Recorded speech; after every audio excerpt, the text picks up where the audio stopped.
Om Vasudeva Sutam Devam Kansachanuramardanam Devaki Paramanandam Krishnam Bande Jagadgurum. Om. Adorations to Lord Krishna, the preceptor of the universe, destroyer of the forces of darkness, and bestower of immortality. Srimad Bhagavad Gita, Chapter 7, known as Jnana Vijnana Yoga, the yoga of wisdom and realization. You may ask why one has to attain wisdom, then that's enough.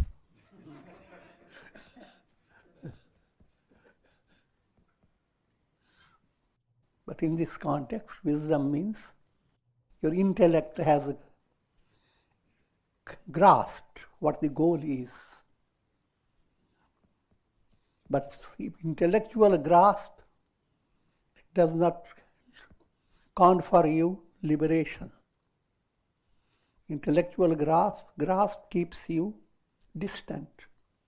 It is paroksha jnana, indirect wisdom. Vijnana here refers to jnana that has come to the highest state, realization.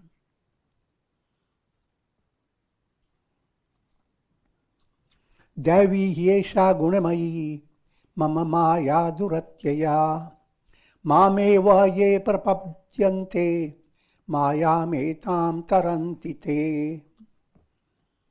My wondrous Maya, consisting of the three gunas, modes of nature, is extremely difficult to cross over. However, they who surrender to me are able to cross over it and become free from the power of illusion.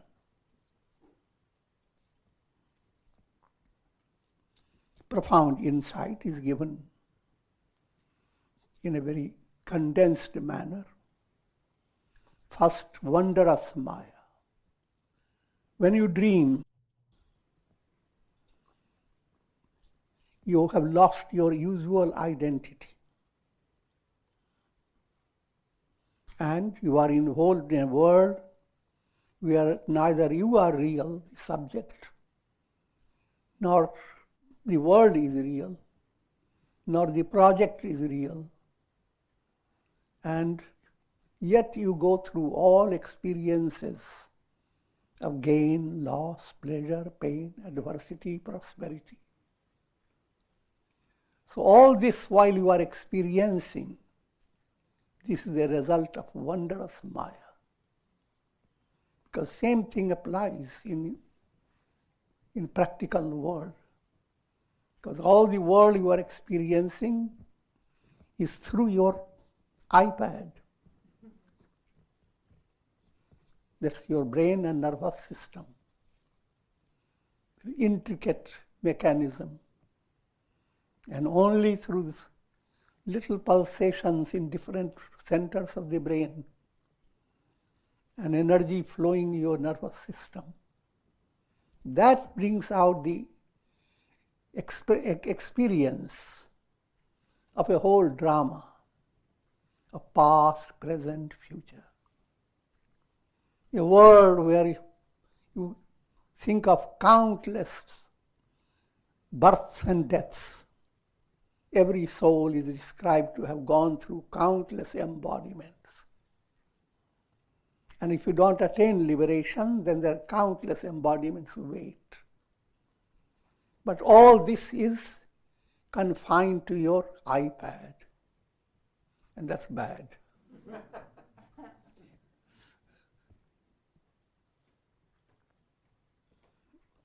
Staying within this illusion, that's called bondage, bandhan. Being free of it, that's your liberation, mukti. Again, remember, very simple illustration. of a reflected sun having a whole world of itself in a jar of water. Sit down with a diary and see how many things the reflected sun goes through. A lot of turmoil. But reflected sun has to come to a revelation. I am the sun.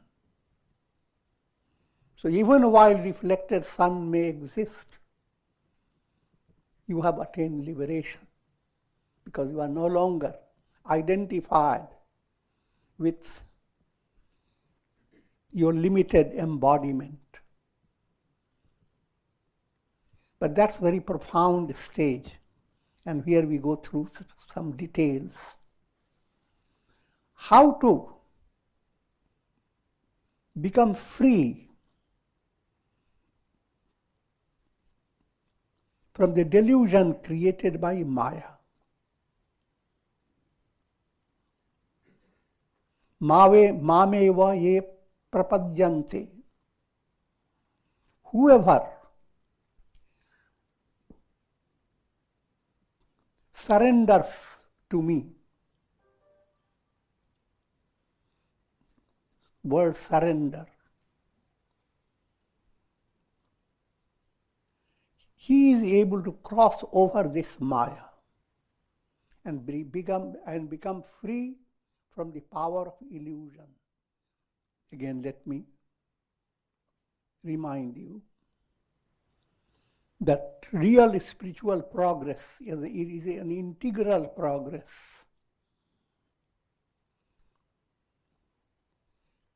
Action, emotion, will and reason, all these four, they are like chords creating disharmony, discord, or they create harmony, and then the result is melody. The previous stage is melody.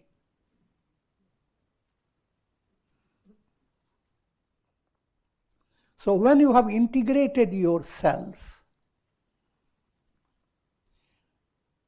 surrender plays two roles. It's a means to your Godward movement, most powerful means. You bow down to God through your action, through your emotion, through your will, and through your reason.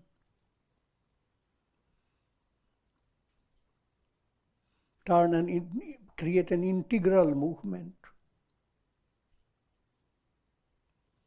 Then there develops complete self-effacement. Otherwise, egoism dominates the personality.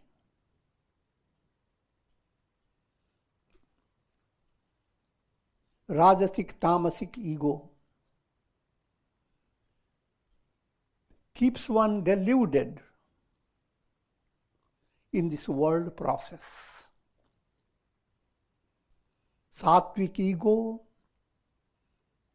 that is the result of progressing on the path of integral movement.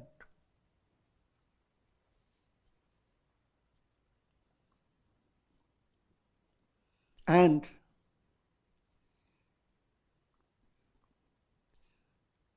when ego becomes so purified that even though it continues to be a great support,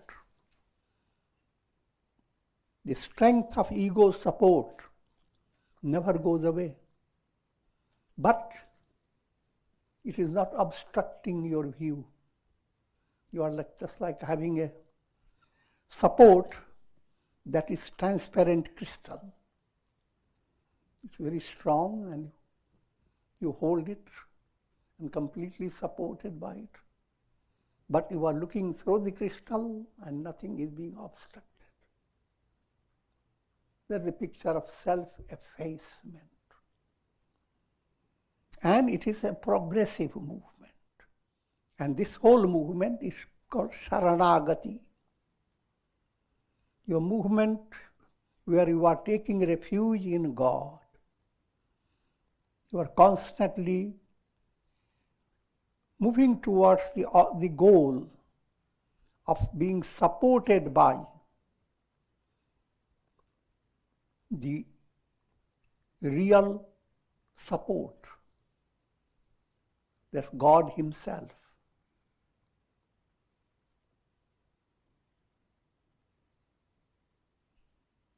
Remember, Lali mere lal ki jit dekhaun tis lal. Kabira's song, allegorical statement. I see the beauty of the beloved God everywhere. Lali mere lal ki. Jit dekhaun, wherever you turn, there is nothing but the divine self. Lali dekhan main chali. You started your whole journey to have darshan of God, sit with Him, talk with Him, get your desire fulfilled. But something totally different, unexpected happened. By the time you come to sit with Him, you just simply disappear. Main bhi ho gayi lal.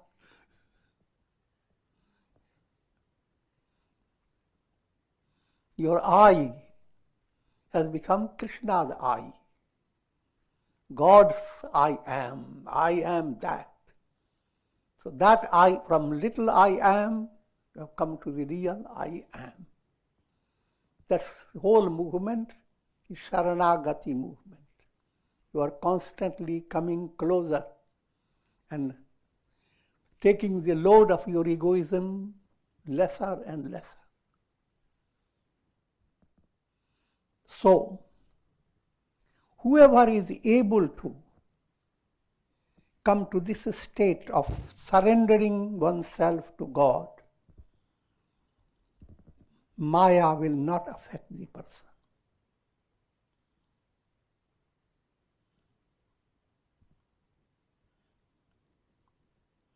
Maya is afraid of bhakti, devotion. Mukti bhakti ki dasi hai. There is another statement. Liberation is a maid servant of devotion. But here devotion is of the highest order.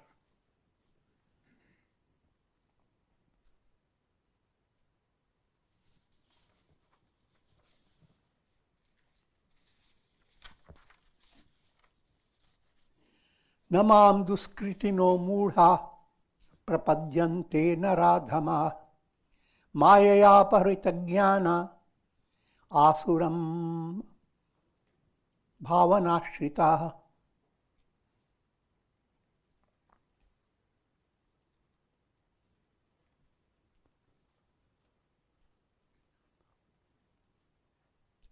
The lowest types of men, the evil doers, sustained by a dull and demoniac nature, with their intellects deluded by Maya, they do not worship me. Here, worship term is defined in an ideal way.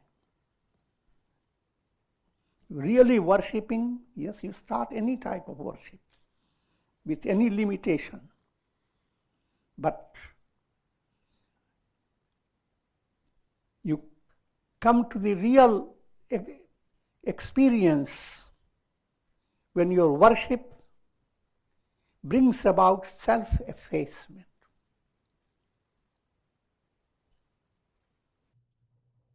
Worship that allows your ego to melt. That worship becomes possible for those who are sattvic people. Rajasic, tamasic people, they worship, but they are unable to experience self-effacement. They begin to experience self-conceit. How much have I done? I'm much better than that one. I'm not pointing to anybody.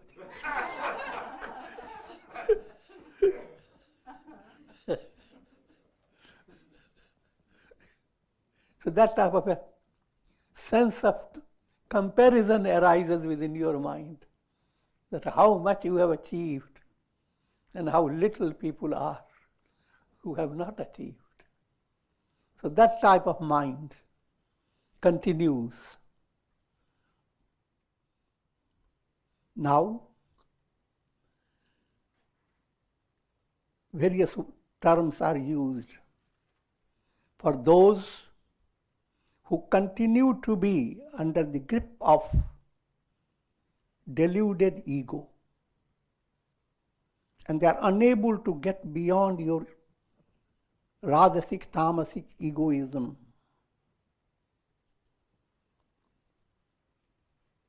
Lowest types of men, they are not worth naming as human beings. They are pashus, animals, having no other purpose just to live on, eat, drink, be merry. Evil doers, the karmas that you create are going to give sufferings to yourself.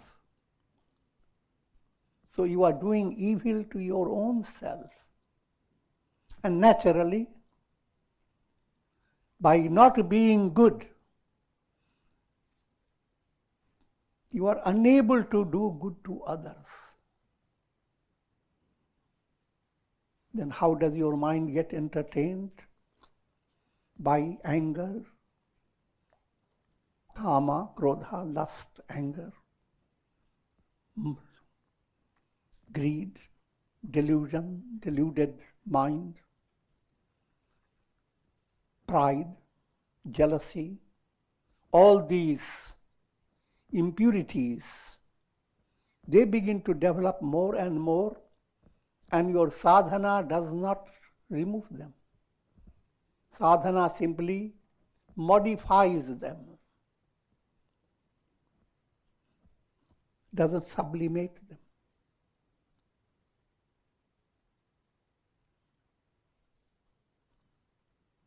Your nature then, the nature dominated by malas, impurities, and vikshepa, distractions of the mind. Your nature is described as dull and demoniac.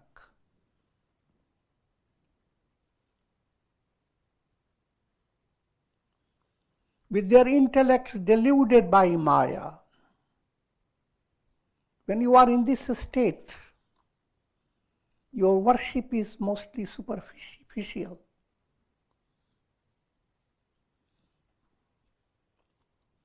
And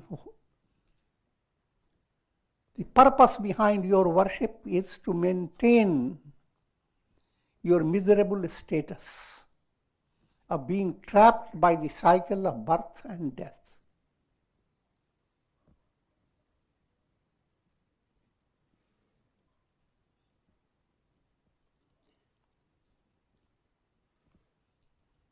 And they become the basis of kusangati. Satsang and kusang. Mind deeply involved in worldly attainment seeks company with people, but creates environment which is opposed to satsanga.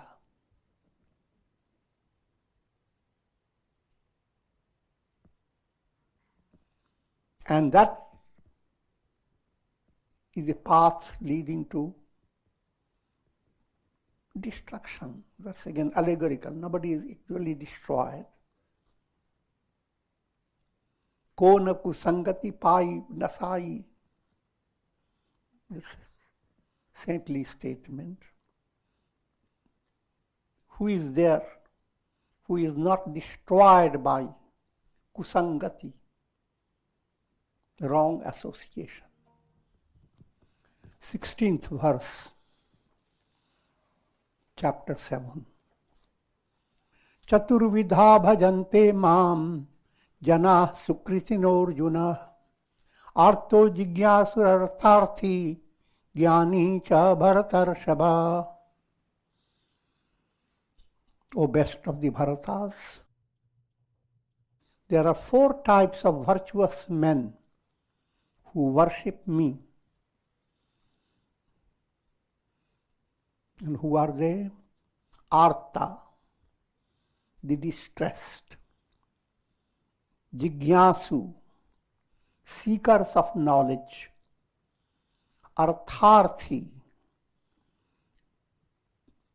going after. Desirer of wealth, that's literal meaning.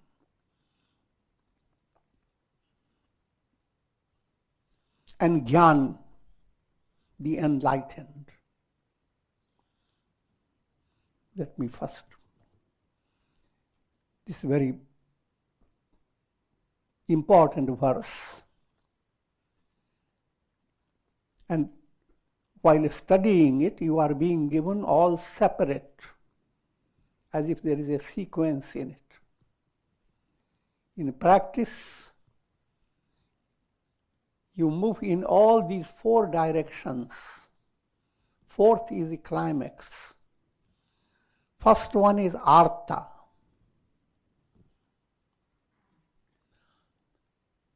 Artha means you begin to develop hunger for fulfillment of love. Deep within your heart there develops the idea that love alone fulfills you. Atmanastu kamaya sarvam priyam bhavati. Everything that you go after in the name of love. The real source of love is God. So when will I attain that God realization? When will I be joined with the absolute beloved?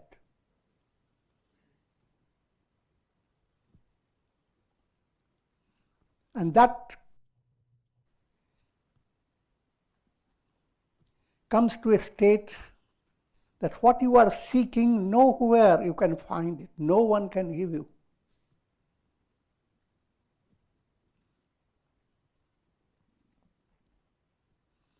Allegorically is described in different ways.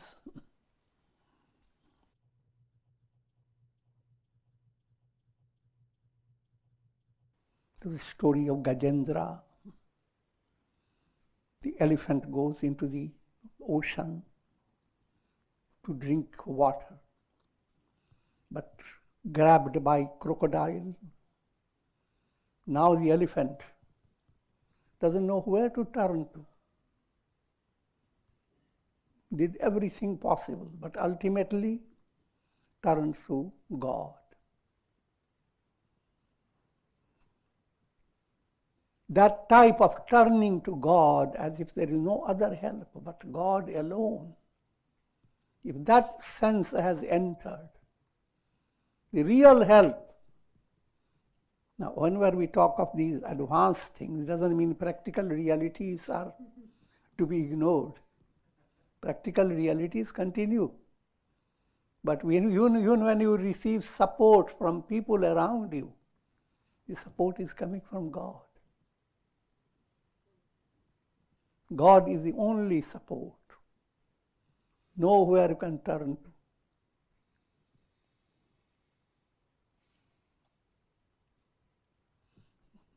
In Mahabharata, Draupadi was led to great torture, and her cloth was taken away from her body. And at that time, she looked at the entire assembly. No one would help. she turns to Krishna. And this miracle happens. New clothes begin to develop.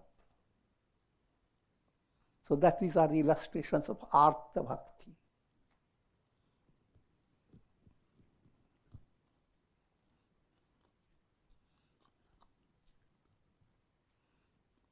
Literally described as distress, but this distress is a profound blessing.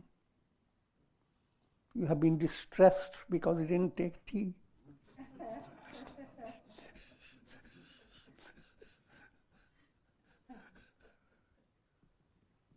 You are distressed because your friend didn't talk to you. Distressed by many things. I'm jokingly saying, but you know, countless things that create the mind, lead the mind to distress. That distress has nothing to do with Artha Bhakti. But distress, that is very positive type of hunger. For the first time you realize the taste of real hunger. And once you have that taste, now you must find the honey, find that which fulfills your taste. And the whole world becomes empty. You can't turn to people, can you help me?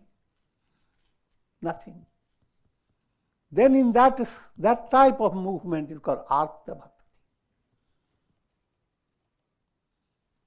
And Artha Bhakti endows you with Prema Drishti.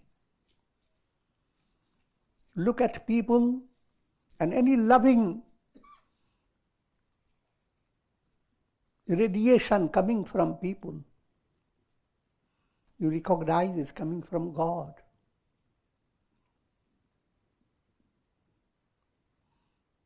So even in your worldly love, you are loving God. And that is again a profound spiritual maturity. That love does not stay only as attachment, worldly attachment, a deluded dependence, but Prema Drishti. Prema Drishti not only towards those who give you comfortable feeling, good feeling, but even those who put you in challenge.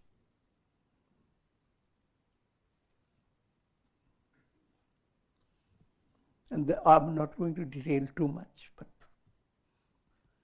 mind does not have room for sustaining hatred towards anyone, because that simply keeps your heart, this basis of your spiritual movement, cluttered by all your frustrations.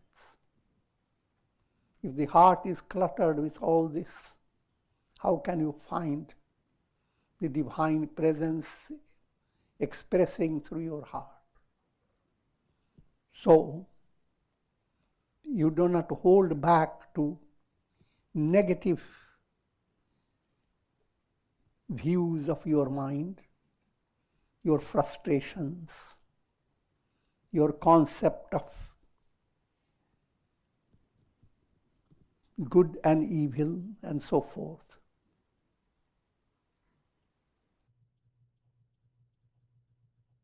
Next, Artharthi.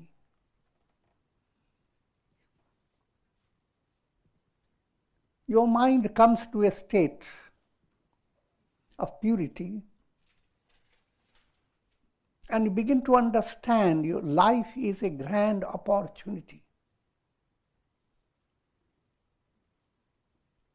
Life as a human being with the capacity of doing purushartha for attaining enlightenment.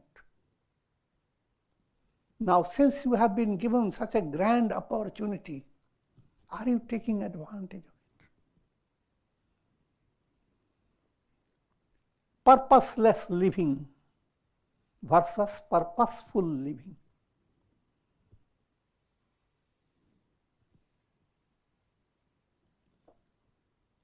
And your love of God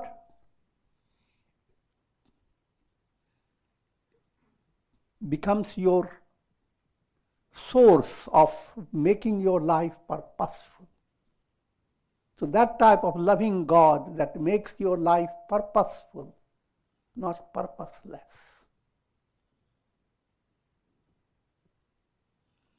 That gives you Shakti, spiritual strength to continue to be internally positive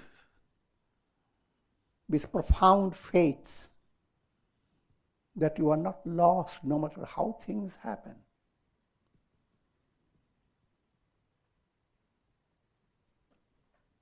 You have support of God. And therefore, with that support, make your every day meaningful day,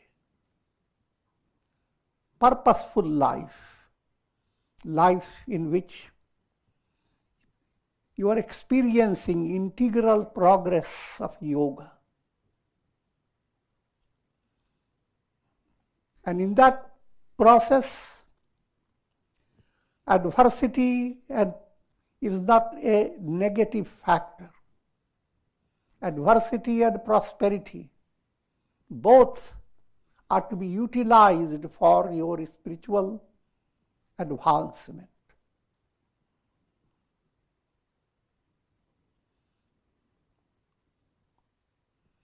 When adversity is faced with that type of faith, your soul shines bright with divine strength. Shakti enters your soul.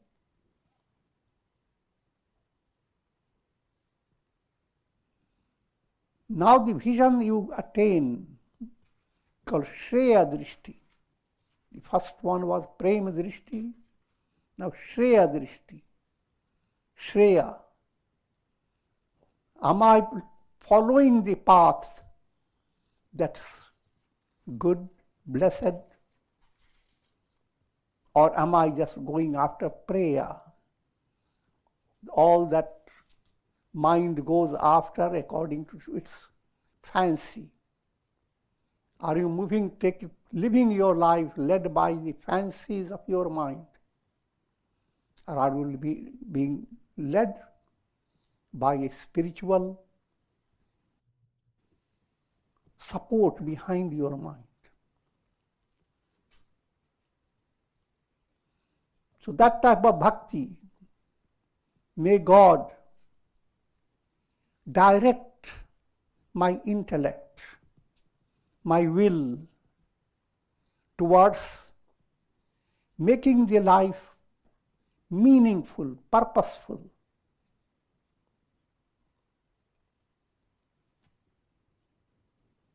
Implying you are becoming fulfilled by 4 aspects of your self-effort.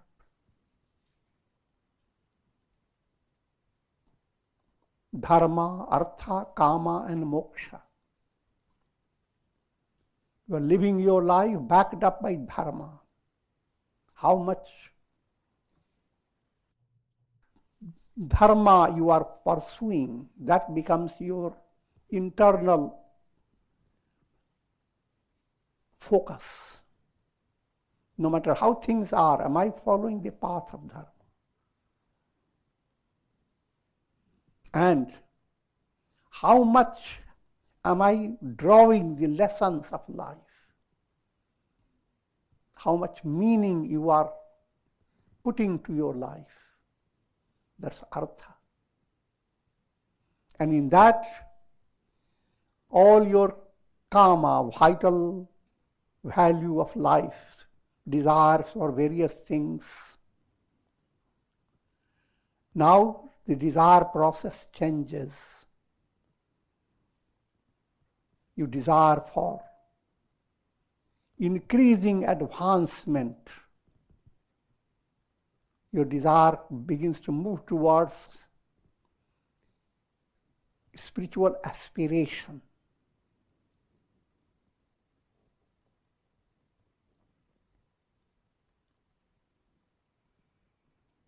And that's called Kalyana Drishti. If you live purposefully, things happen. How do you take those happenings? That's called Drishti. What's the angle of your vision?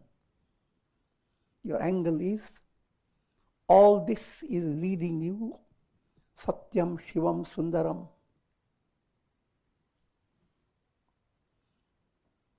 And you look at the world also, and not go on seeing the world just drowning in misery and negativity, but see the divine hand guiding all souls through amazing experiences.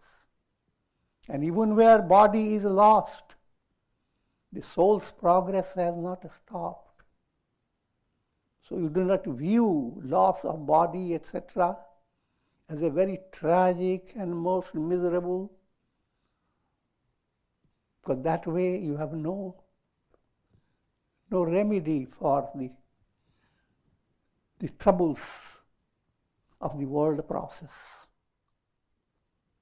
So I have described Artha in distress, Artharthi, one who is going after the purpose of your life.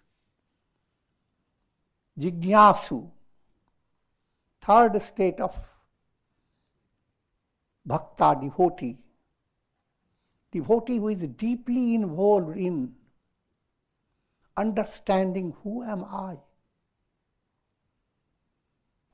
He loves God more and more to pave the way to the success of this inquiry. It's called Jignasu, inquirer.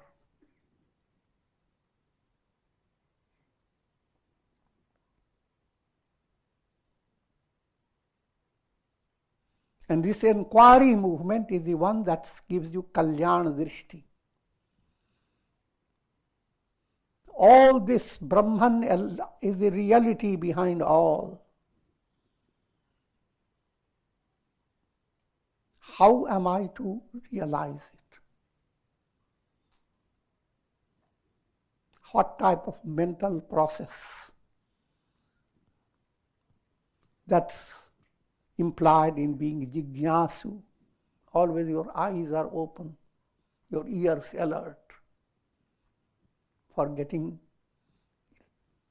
lessons, profound lessons of life, culminating in the revelation of who am I.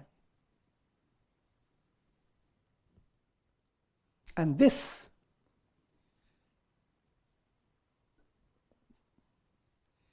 becomes the basis of immense good done to the world.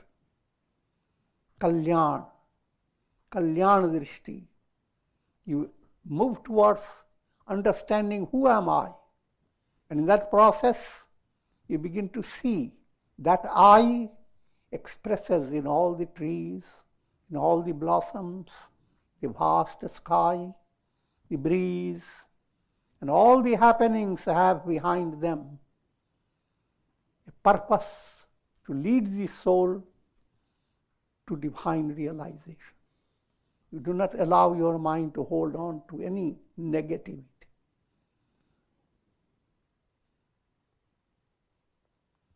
Then you are a Jignasu Bhakta. And bhakti reaches its climax. Jnani. You have attained Jnana Drishti.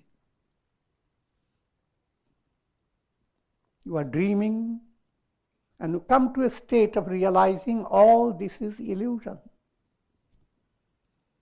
Not a single object of your dream, not even a needle point of your dream has any reality. But what is real? I am, aham brahmas. That's jnana drishti. So, practicing these 4 points, they are not a step by step or not a choice that you have to do only this. When you are given intellectual presentation of karma yoga, bhakti yoga, raja yoga, jnana yoga, people develop a kind of mental illusion that now I choose only karma yoga. And they say, oh no, I'm bhakti, I don't care about jnana, etc.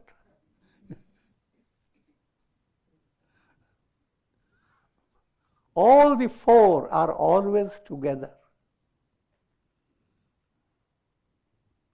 So all these 4 aspects, artha, artharthi, jignasu, jnani, they are all involved in your spiritual movement. One day you may find yourself in moving towards artha to a certain degree. Another day you may find yourself moving towards fulfilling your project because of God. Artharthi. Another day you may find yourself keenly interested in resolving a mental problem. You become a jignasu. So all these culminate in being a jnani. Jnani means jnana drishti. You have no longer any limitation in your vision. Your vision has become absolute. The real goal of life is to have jnana drishti. So these are the 4 types of bhaktas, and there are many interpretations, many illustrations, but these are these mystic insights behind them. And may you be all blessed with all the drishtis, prem drishti, shreya drishti, kalyana drishti, jnana drishti.